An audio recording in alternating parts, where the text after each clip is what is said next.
Well, good morning, everyone.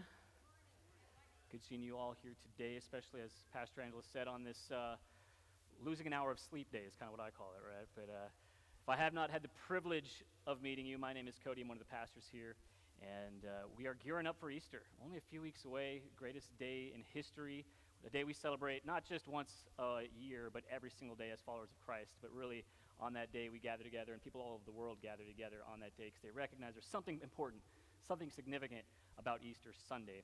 And as we're getting closer to that, we're starting this new series called Easter People. Easter People. What we're doing for the next few weeks is we're going to be looking at specific people in the Bible who had an interaction and encounter with Jesus during that last week of his life, from Palm Sunday leading up to Good Friday. And we're going to be looking at their lives, looking at their story, looking at how they interacted with Jesus. We're going to learn about them, and in turn, we're going to learn about ourselves and how we should respond to who Jesus is as well. And again, that's going to lead us right into Easter Sunday on March 31st. It's going to be a great day, okay? Today, we're going to start off this series by talking about one of the most famous Easter people in the Bible. And this is the man who washed his hands of Jesus and condemned him to the cross. And his name is Pontius Pilate. And as we go through his story today, it's going to be a little different because we're going to be looking through, and it's going to be like a history lesson a little bit, a biblical theology lesson, of course, and we're going to be jumping around a lot. Because if you know, Pilate is in all four Gospels, Matthew, Mark, Luke, and John, and we are specifically today going to be looking at Matthew, Luke, and John, and his story. Each Gospel expands a little bit on that story, so we're going to be jumping around quite a bit. So if you have your Bibles, it's going to be kind of hard, like flipping really back and forth. You can try to keep up. It will be on the screen. It is all on the app if you're looking at later and want to know how this goes. I have it all chronologically there. But we are going to be reading through his story, and we're going to learn 4 things about Pilate today. And then at the end, we're going to learn 2 things about ourselves, okay? So we're going to start off by this. There's something really important we need to know about Pilate, and that is that Pilate was the governor of Judea, okay? Now here's the history lesson, I guess you could say. We're going to start off with this, okay? As you know, Rome, during the time of Jesus, had conquered much of the world.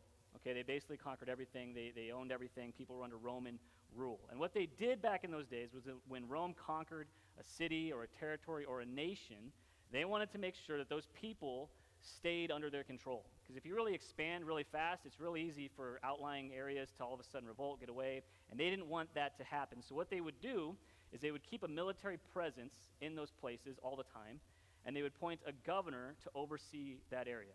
And that governor was overseeing a certain specific area of the Roman Empire, and they had a group of soldiers under them, and they could make sure everything stayed under Roman control, okay? Basically, the job of the governor was collect taxes, make sure people are paying that money, and keep the peace. Don't let people revolt, don't let people get out of hand, just make sure people stay under our control, okay? And the governors were appointed by the emperor himself. The emperor would specifically, personally assign each governor to each place that they were assigned, okay? And again, basically would say to those governors, okay, here's your job. Go to this place. Make sure that people pay their taxes. I don't care if they're happy or not, but just make sure that they don't revolt. And if something rises up, it's your job to put it down, okay? Don't let people get out of hand. Don't make me go in there. Don't make me clean this up. Don't make me have to send in the army. That is your job, okay?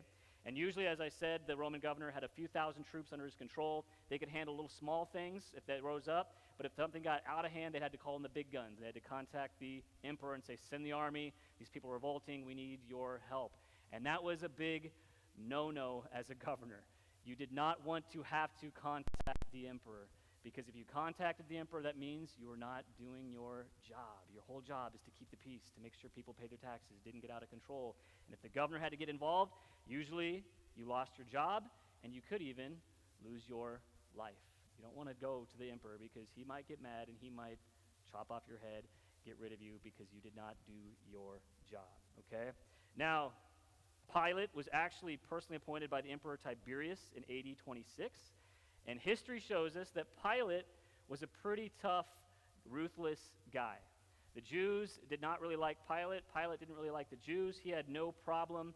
He was pretty heartless, I guess you could say. He had no problem just shutting things down, killing people if they needed to be killed. And in fact, Pilate actually lost his job. He was removed from office because he handled the revolt, and the Roman government came to him and says that was too ruthless, okay? If the Roman government is coming to you and saying that was a little much, you probably went a little overboard, okay? Because the Romans were pretty ruthless themselves, and he was actually removed from office because he was so ruthless, okay? But Pilate, he did his job. He did a good job. He kept things under control. And as our story begins today, Pilate has been governor of Judea for 5, 6, 7 years now, and he has always kept the peace.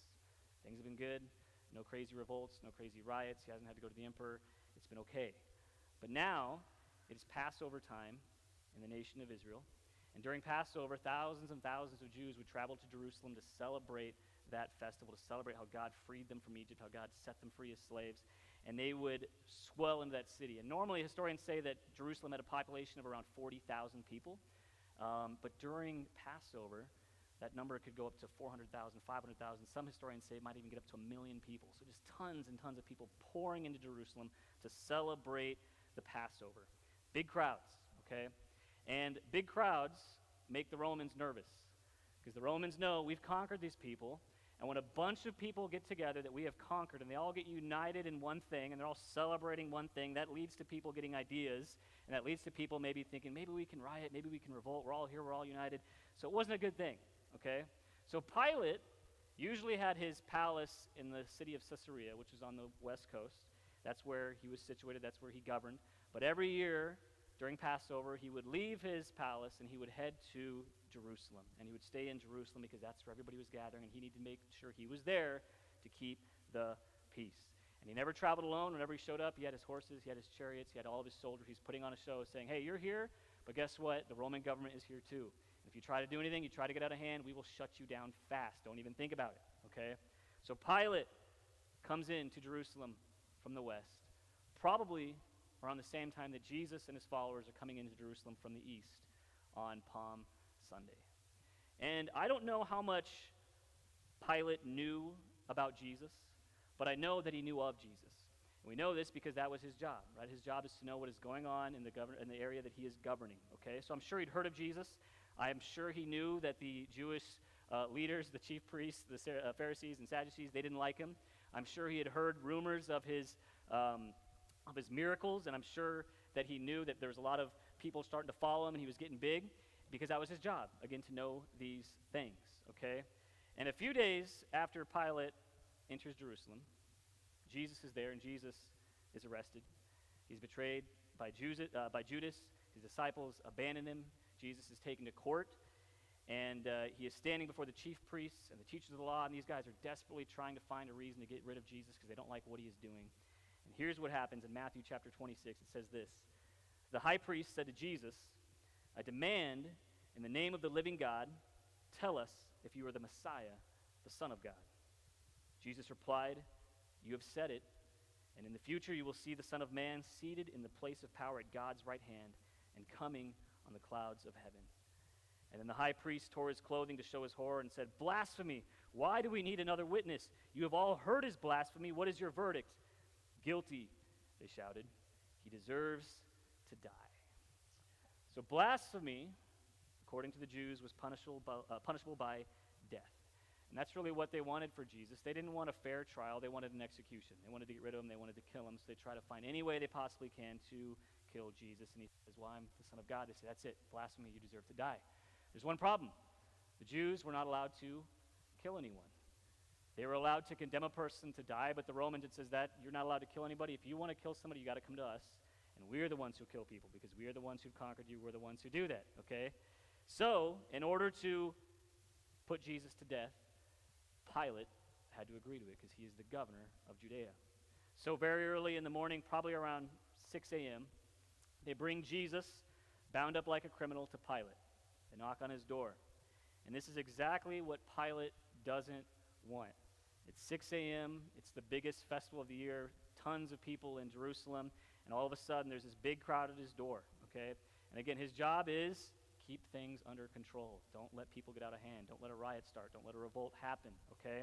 So he's looking at this, and the last thing he wants is for him to get sucked into this religious matter where he has to deal with this big crowd of angry people. So Pilate walks out. He sees Jesus there. He sees him bound up. He looks at the crowd, and he asks this in John 18. What is your charge against this man? We wouldn't have handed him over to you if he weren't a criminal, they retorted.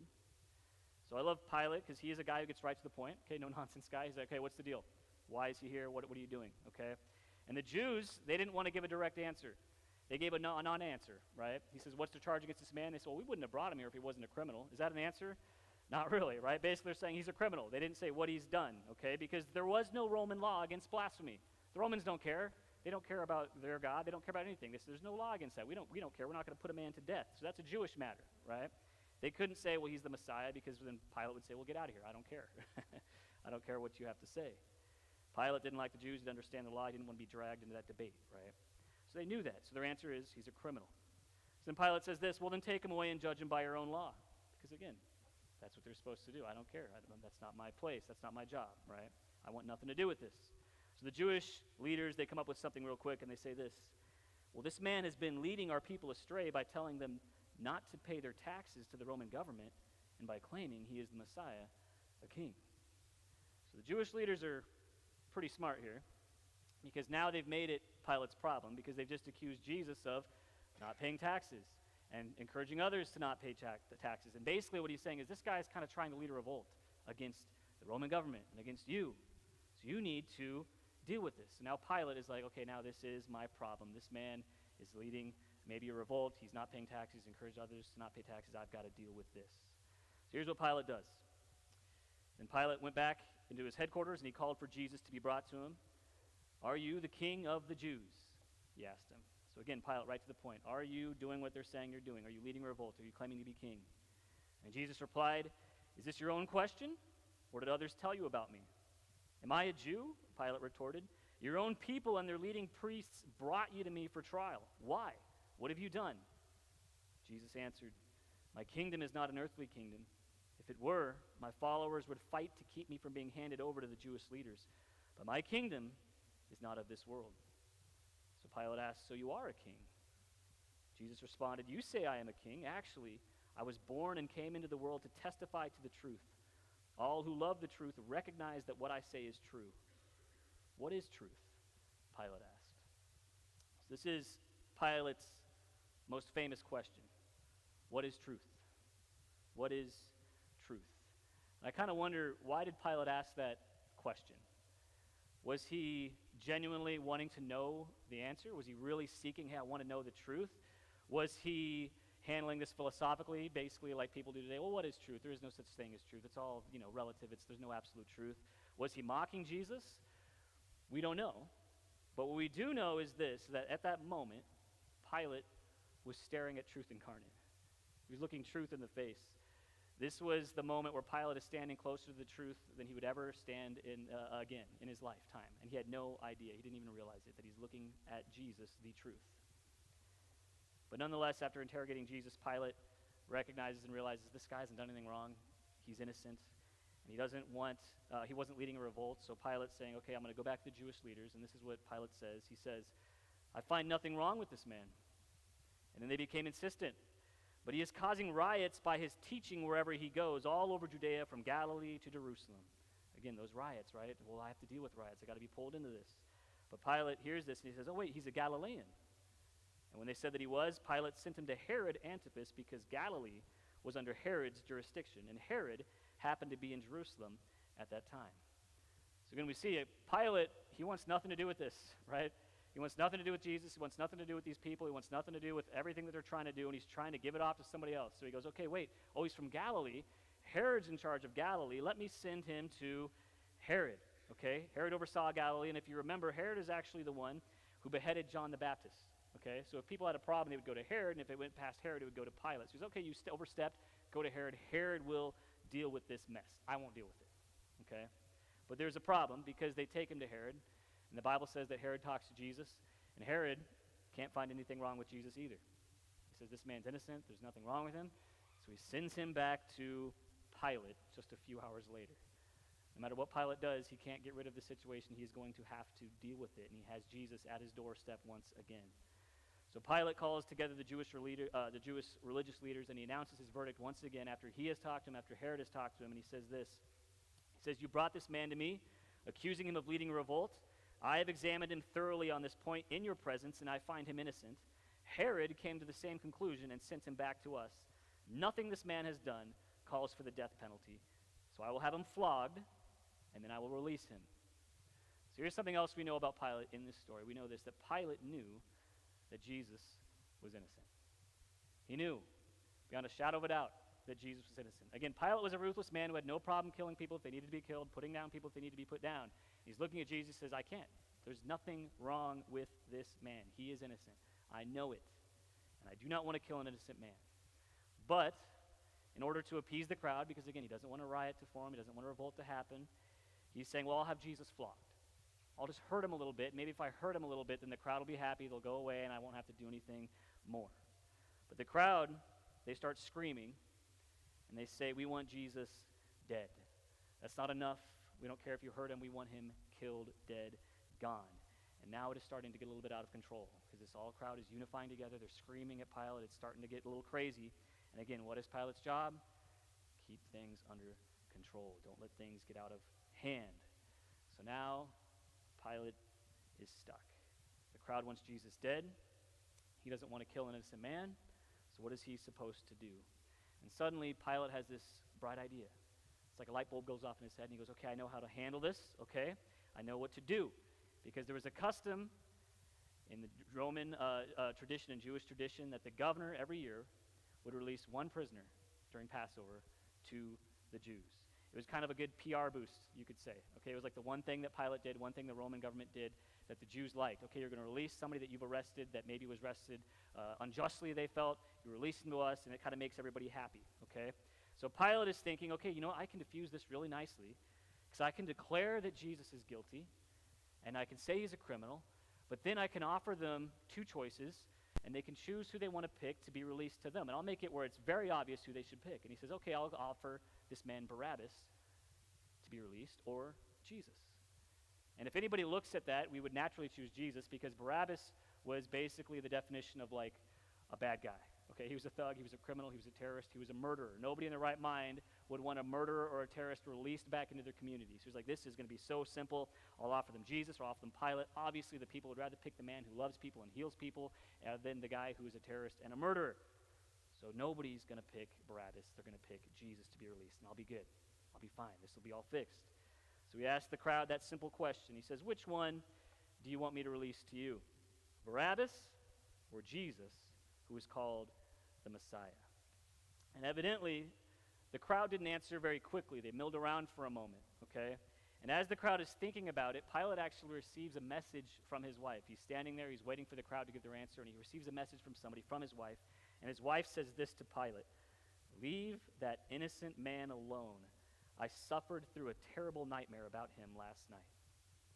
It's a really interesting moment because Pilate's wife had probably never seen or heard Jesus before in her life. Never met him, never talked to him, had nothing to do with him. She probably didn't know much about him, and that's what makes this so interesting to me and so remarkable, because in this tiny moment, right before Pilate has to make this decision and give a verdict on Jesus, Pilate's wife sends him a message from God, basically. God gave this message to her, he is innocent, leave him alone, and she tells him, Pilate, leave him alone, he is innocent, God sent me this dream, don't have anything to do with this, don't declare him guilty. And I'm sure when he received that message, this shook Pilate up a little bit. He's already in this moment, he's like, I don't want to be here, this is a tough situation, I don't want to handle this, and all of a sudden my wife is saying that she received a message in a dream that this guy is innocent, I shouldn't have anything to do with him, what do? I know he's innocent, I don't want to kill him, but now the crowd is going crazy, what do I do here? And here's the thing that we know about Pilate. He knew Jesus was innocent, but we know this about him. Pilate didn't want to make a decision about Jesus. He didn't really want to make a full-on decision. He's trying to kind of ride the line there, ride the fence. I'm not going to go all in on one way or the other. I'll like everybody else make a decision, but not me, okay? And it's real interesting because the book of Matthew gives us the impression that Pilate stood there for a few moments after hearing this message, kind of just standing there, a little stupefied, a little like, what do I do? I'm lost here. And as he's standing there, staring off into space, thinking what to do, the crowd, the Pharisees, they go through the crowd and they start persuading people. And Pilate is putting off this decision. Do I make a decision about Jesus? But nobody can put off that decision forever. Eventually, a decision must be made.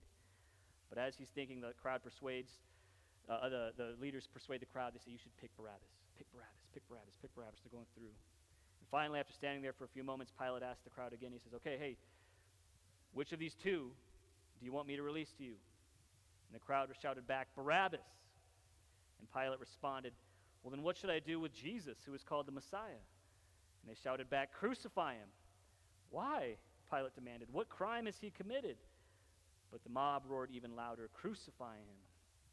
And it's interesting because the Bible tells us that Pilate actually argued with the crowd for a while because this didn't go the way he thought it would go. He said, obviously they're going to pick Jesus, they're not going to pick Barabbas, but now they pick Barabbas. He's like, now I've got to release this terrorist, this criminal, that's not going to be good, and they want me to kill this innocent man. And he's arguing back and forth with them, but the crowd kept shouting, "Crucify him, crucify him, crucify him." So Pilate finally said, "I have found no reason to sentence him to death, so I will have him flogged, and then I will release him." Again, he's thinking, I don't want to kill this man. He is innocent, so I'll hurt him a little bit, and then maybe that'll be enough. That'll appease the crowd. So in John 19, it says that Pilate had Jesus flogged with a lead-tipped whip. The soldiers wove a crown of thorns and put it on his head, and they put a purple robe on him. "Hail, King of the Jews," they mocked as they slapped him across the face.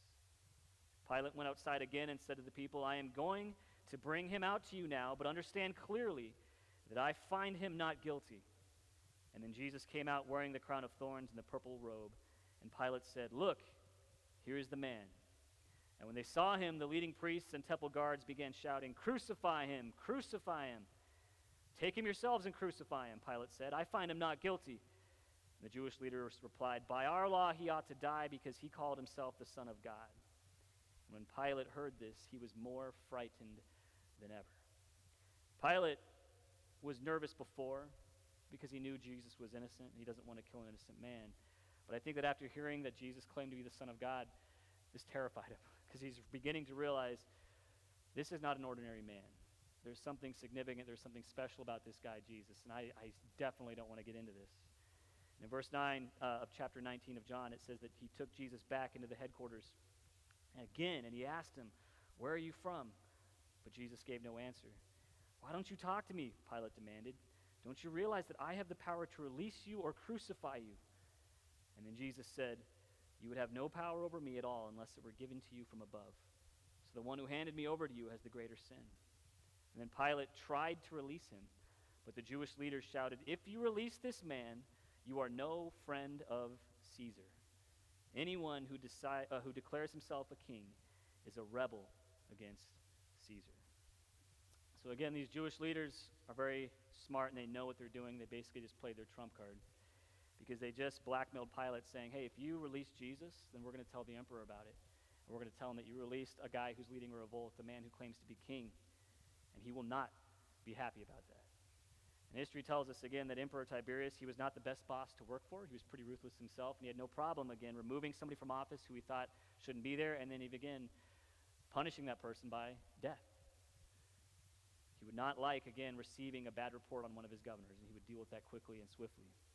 So I think that if this was simply a choice between Jesus and the Jews, Pilate would have let Jesus free. I think if it was just between this crowd and Jesus, I'll let him free. But now, because he's been kind of blackmailed, he now has to make a choice between Jesus and Rome. He has to make a choice between Jesus and keeping his job. He has to make a choice between Jesus and his life. Is it worth letting this man go, even though I know he's innocent, and losing my job or maybe even losing my life? This is the question that Pilate has to ask now. And in Matthew 27, it says this, that Pilate saw that he wasn't getting anywhere and that a riot was developing. So he sent for a bowl of water and washed his hands before the crowd, saying, "I am innocent of this man's blood. The responsibility is yours." And all the people yelled back, "We will take responsibility for his death, we and our children." So again, things are getting out of control. This riot is developing. And what is Pilate's job? Keep things under control. So he washed his hands of the matter, and he gave them Barabbas. And in John 19 it says, "Then Pilate turned Jesus over to them to be crucified." So in the end, the final thing we know about Pilate is this. Pilate compromised what he knew was right for the sake of following the crowd and protecting his own reputation. He knew Jesus was innocent. He did not want to condemn an innocent man. He received even a message from God from his wife saying, "Leave this man alone." But he compromised on what he knew was right for the sake of following the crowd and protecting his own reputation. Pilate never fully understood who Jesus was. He never wanted to put him to death. He knew he was innocent. He said so over and over again, but he never really truly saw who he was talking to, and who he was dealing with, and who he was interacting with. And basically, Pilate wanted to release Jesus, make a decision about Jesus without any cost to himself personally. I don't want to make any decision that will maybe affect me personally. I want to kind of handle this without me having to make a full-on decision.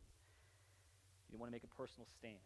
And I think he even maybe admired Jesus in a way. For this man to go so far and try so hard not to kill him after talking to him, I think he saw something in Jesus, and he admired him in a way, but not enough to actually believe in him, and not enough to actually release him and say, I'm going to make this decision, Jesus is innocent.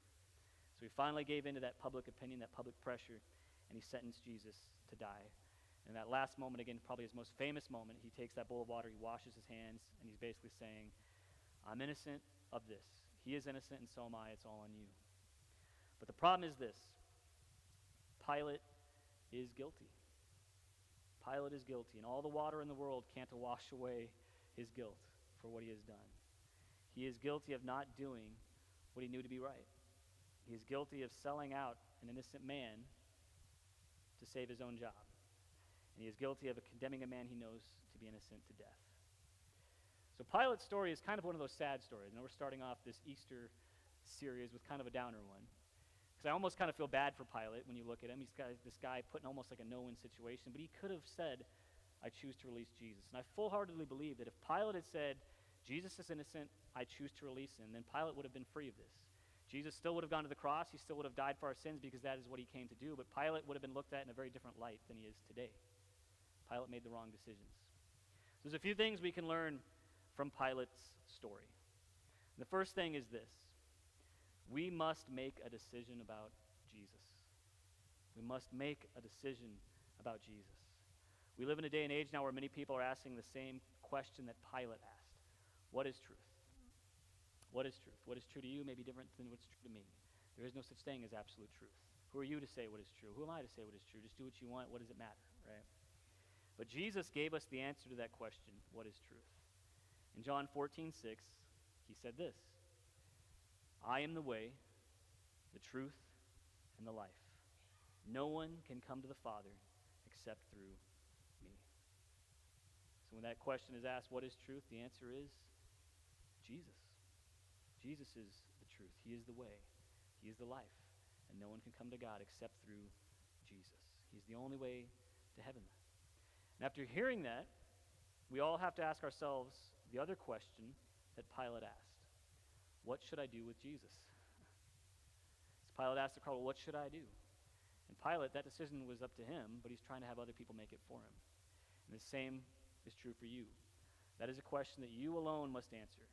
Your parents can't answer it for you. Your grandparents can't answer it for you. The person sitting next to you who brought you here can't answer it for you. I can't answer that for you. You must make that decision yourself. What will you do with Jesus?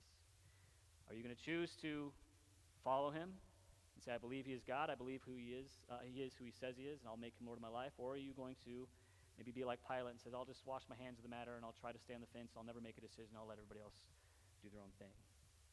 Pilate, he tried to put it off as long as he could. But nobody can think about Jesus forever. You have to make a decision. You have to decide. Is he God or is he not? Is this real or is it not? Am I going to follow him or am I going to not? And there are so many Christians who are trying to be like Pilate, where they're living on the fence, where, yeah, I kind of like Jesus, I'll maybe go to church, but I'm not really going to obey his commands. I'm not really going to live for him. I'm not really going to tell others about him. I'm just going to kind of skate the edges there. I'll just try to, again, live on the fence. Don't want to make waves. Don't want to maybe lose my job or lose my friends or cause me problems. We must make a decision about Jesus. You must decide. And that's the first thing we learned from Pilate's story. And here's the second. We must do what is right. As followers of Jesus, we must do what is right. Pilate's greatest sin was, again, compromising what he knew to be true and right for the sake of following that crowd, protecting his reputation, protecting his job, protecting his life. He's like, I'll go with the crowd. I won't do what is right, I'll just follow the crowd. And as followers of Jesus, we are called to do what is right. And who says what is right? Jesus. The answer is always Jesus. Society doesn't tell us what is right. Our government doesn't tell us what is right, because that just changes all the time.